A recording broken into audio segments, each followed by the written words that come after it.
In this episode, we are going to be talking about what is arguably one of the most iconic trees in the land of Israel, the olive tree. And we're going to be looking at how it sustains its legendary fruitfulness. Flora Faith, Part 4, let's dive in.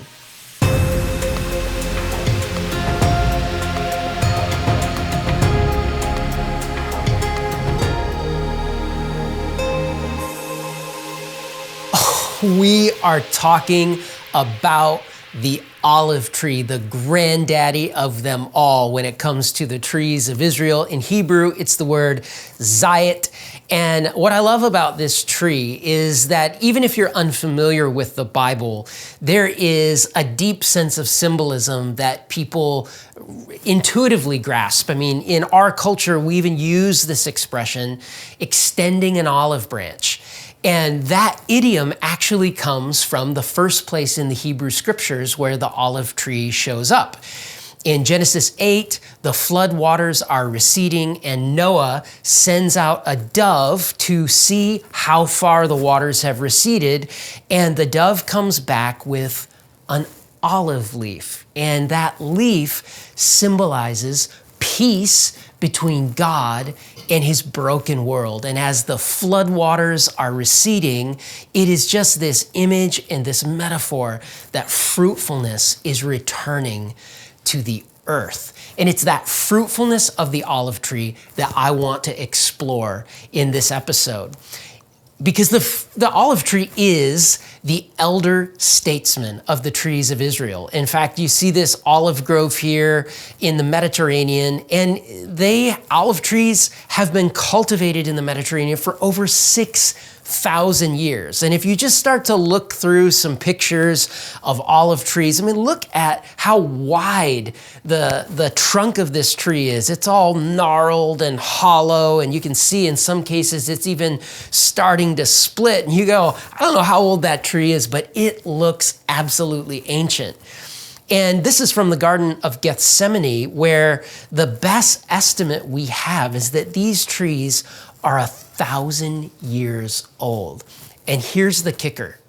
They are still bearing fruit after a millennium.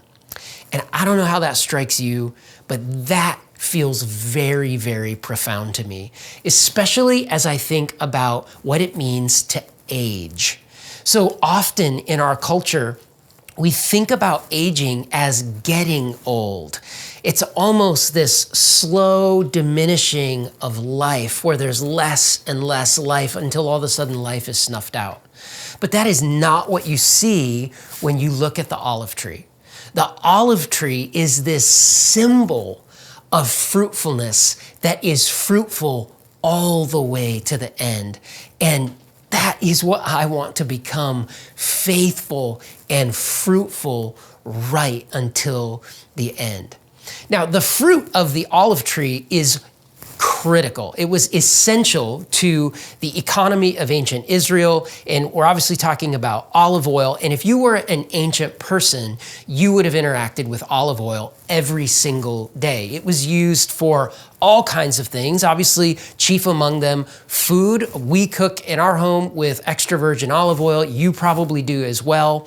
You would use it for light or for fuel. And so you can see here an example of an oil lamp. And this is kind of what would have been used in the first century. You put your olive oil in there, you drop a wick in, and you've got light for the evening. It's also used as a cosmetic. And when we think about cosmetics, you have to remember that we're talking about a Middle Eastern culture, right? This is a land that's 50% desert. And it gets really, really hot there. And it's a place that has very little water. Water is scarce, and so you're not bathing every day, and body odor is a thing. And so you would take some of this olive oil, you'd mix it with aromatic herbs or spices, and apply it to yourself to make yourself smell a little more presentable. Olive oil is also used as medicine, as a salve that's actually very good for your skin. If you've got damaged skin, you can apply that to the damaged area, and it promotes healing. And then finally, it's used for sacred ritual, prophets, priests, and kings are often anointed with olive oil in the Hebrew scriptures. The Bible Project actually did a fascinating series on olive oil recently, and they kind of tackled this idea of what is it that's so special about oil? And actually, when you come across oil in the Hebrew scriptures, it's always referring to olive oil. And so in episode 2 of this series on oil, they explore why it is that God designates oil to symbolically represent God's life-giving Spirit. Now, maybe you have been anointed, or maybe you have been in a church setting where you have seen someone else be anointed. But what that practice, what that sacred ritual is enacting is this imagery of this oil that represents God's life-giving Spirit. And when you anoint somebody with that oil, what you're doing is you're setting them apart, you're marking them off as a place where God's life-giving Spirit is at work, a place where heaven and earth are coming together. And that is the image that we get of anointing. And the Bible Project goes on to just make this point that Christos, which is where we get the word Christ, it literally means anointed one. And so to be a Christian, they say, is from the word Christ, that we are anointed ones who follow the anointed one, people whose lives are marked by God's Spirit so that more and more of earth can be filled with the life of heaven. And I just love that imagery, and it comes straight to us from the olive tree. Now, because the olive tree shows up in all of these different places in the text, there are countless metaphors of the spiritual life connected to this tree. But what I want to do is I want to look at what is probably the most well-known metaphor from the book of Romans, chapter 11, from the Apostle Paul, where he writes these words: "But if some of the branches were broken off, and you, Gentiles, a wild olive shoot, were grafted in their place, the Jews, to share the rich root of the olive tree, do not boast over the branches. If you do boast, remember that it is not you that support the root, but the root that supports you." Now, in order to understand what it is that Paul is trying to achieve with this metaphor of the olive tree and Jews and Gentiles, it is so critical to understand what is happening in Rome at the time Paul is writing this letter. And so he's writing sometime in the mid-50s, and one of the key pieces of information that we need to be aware of is that in 49 AD, during the reign of the Emperor Claudius, there is a disruption. There is an instigation happening in the Christian community in Rome. And we learn this from the Roman historian Suetonius, because he says that Claudius expelled all the Jews from Rome because they were constantly rioting at the instigation, and here's this word, of Chrestus. And many scholars believe that this is meant to be Christ. So there is rioting taking place in Rome, in the Jewish community, because of Christ. And this is happening in 49 AD. And it becomes so bad that Claudius expels the Jews from Rome, kicks them out of the city, and they're out of the city for 5 years. An interesting side note, it's because that happens that Paul, who is in Corinth, meets 2 Jews who get expelled from Rome and end up coming to Corinth, Priscilla and Aquila. And of course, that meeting wouldn't have happened if we hadn't had this take place. But they get expelled from Rome in 49 AD, and 5 years later, Nero comes to power. And when Nero comes to power, he opens the door for the Jews to return to Rome. And so now we're going to have this interesting social experiment that takes place where there was rioting, there was fighting as it related to Christ, and now these Jewish believers are returning to Rome, and you have Gentile believers, and they're going to make up the same church. And the question is, how do these two very, very different kinds of people with very, very different backgrounds find peace and community with each other? And Paul is going to address that tension, and he's going to address it with this metaphor of the olive tree. Now, there are two types of olive tree. You have wild olive trees, which grow extremely fast, but they produce a lower quality fruit. And then you have cultivated olive trees. And a cultivated olive tree grows much more slowly, but it's going to produce a much higher quality fruit. And so one of the things that would happen, a lot of times farmers would just let them grow separately, but in some cases, if you wanted to speed up the process and get a higher quality fruit, you would do what was called grafting. You would take a branch off of a cultivated olive tree and you would graft it, literally insert it into the trunk of a wild olive tree.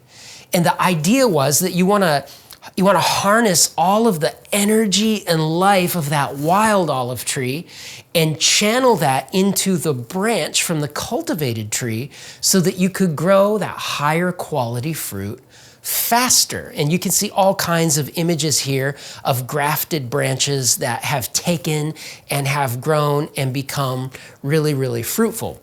But before we go any deeper with this metaphor, I just want to bring you back that as Paul is talking about grafting and the olive tree, he's talking about a Gentile branch that has been grafted in to a Jewish cultivated tree.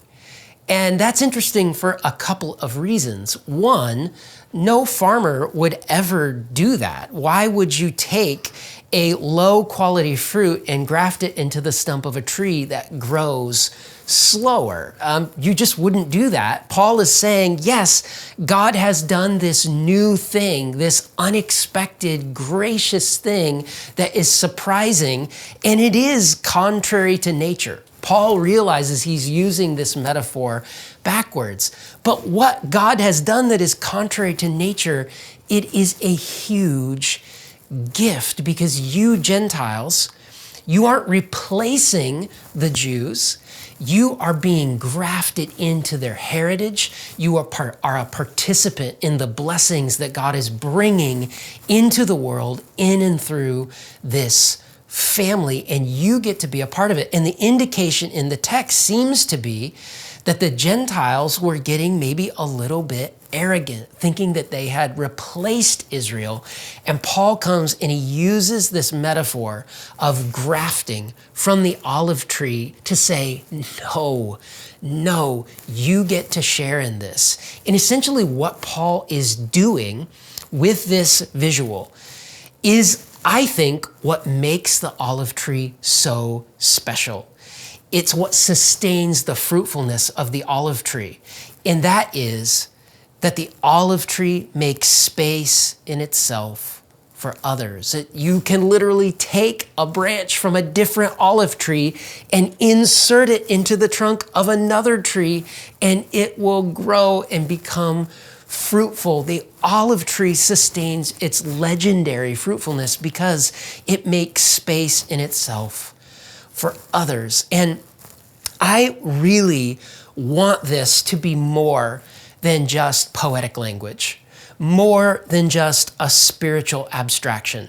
And so I really want to get concrete and granular about how I have seen this at work in my life, how I've seen it at work in the lives of others. Because what you've got to understand is that the Christian community fully grasped this right from the start.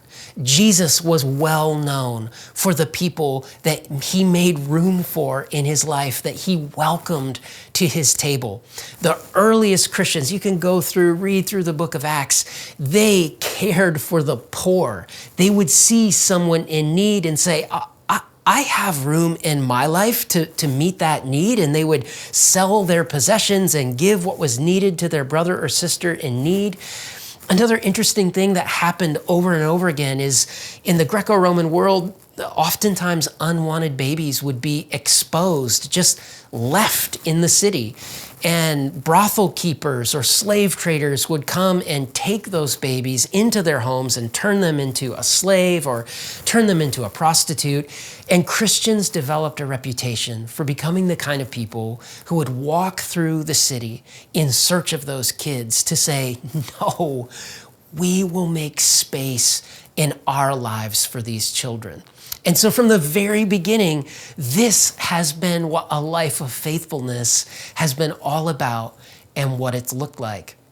And I've experienced this multiple times in my life. For example, twice in the last 10 years, my family has found itself in a situation where we needed transitional housing. The first time was about 10 years ago when we planted a church and we didn't really have a sending agency. There was no money. There was 4 families and a lunchroom. And one of those families said, well, we have space. We have a little cottage on the back of our property. We can move our stuff out of there and we can make space for you. And so for like a year and a half, my family and I lived in this little cottage as we got the church up and started. And then actually currently, we have recently moved to Georgia and we're building a home. And as we're building, my brother and sister-in-law have said, well, why don't you guys live with us? They have little kids, but they've moved their kids out of rooms. They've moved all of their belongings in order to make space for us. And so like twice in the last 10 years, my family has known home even in the midst of homelessness because other believers said, we will make space in our lives for you. And then I saw it recently in the life of this guy. And this is a friend of mine. I'm not going to tell you his name, but he was on my most recent Israel trip, and he and his wife are just lovely, lovely people who just exemplify what it means to make space in their life for others. And so I took this picture. We were at Beersheba, and he was the last one. And he came to me early in the trip and said, hey, I'd like to be the last person. I'd like to walk at the end so that if people are struggling, they need encouragement, they need somebody to carry their backpack, I want to be that guy.